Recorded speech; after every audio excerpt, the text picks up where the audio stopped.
Differentiated instruction is effective instruction that is responsive to the learning preferences, interests and readiness of individual learned. Differentiated instruction is best thought of as an organizing structure or framework for thinking about teaching and learning. It is guided by the principles and features of differentiated instruction. What is differentiated instruction? By Carol Ann Tomlinson. Differentiation means tailoring instruction to meet individual needs. Whether teachers differentiate content, process, products, or the learning environment, the use of ongoing assessment and flexible grouping makes this a successful approach to instruction.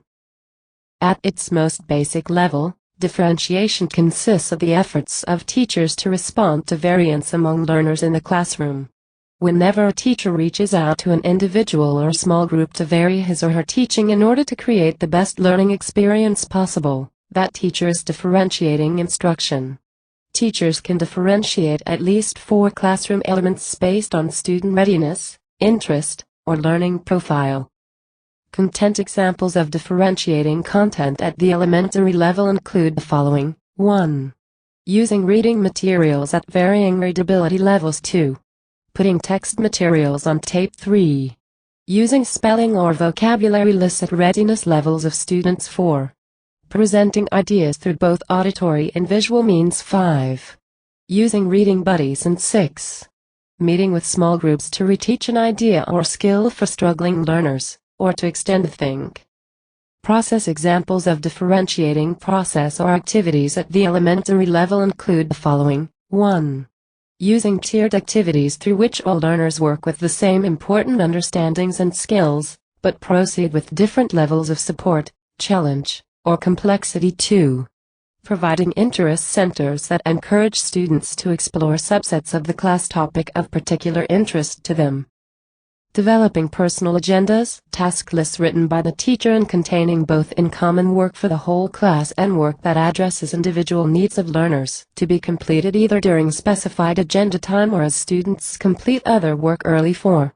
Offering manipulatives or other hands-on supports for students who need them. And 5.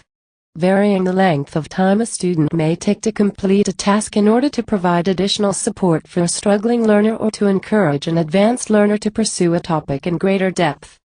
Products. Examples of differentiating products at the elementary level include the following. 1. Giving students options of how to express required learning. For example, create a puppet show, write a letter, or develop a mural with labels. Using rubrics that match and extend students' varied skills levels. 3. Allowing students to work alone or in small groups on their products. And 4. Encouraging students to create their own product assignments as long as the assignments contain required elements.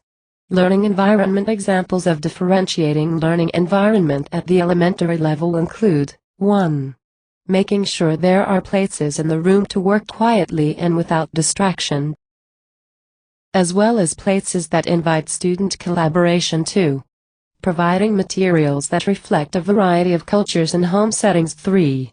Setting out clear guidelines for independent work that matches individual needs. 4. Developing routines that allow students to get help when teachers are busy with other students and cannot help them immediately. And 5. Helping students understand that some learners need to move around to learn, while others do better sitting quietly. Flexible learning groups. Sample indicators. Groupings are based on prior assessment of student learning, interests and/or learning preferences. Groupings are sometimes determined by the students, sometimes by the teacher and sometimes randomly. Students are comfortable working in groups and follow collaborative group norms.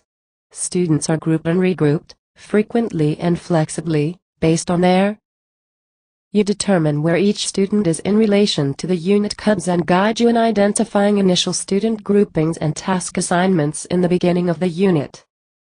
During the unit, continually assessing each student's progress toward the learning goals codes guides the teacher in planning the next instructional steps in the classroom.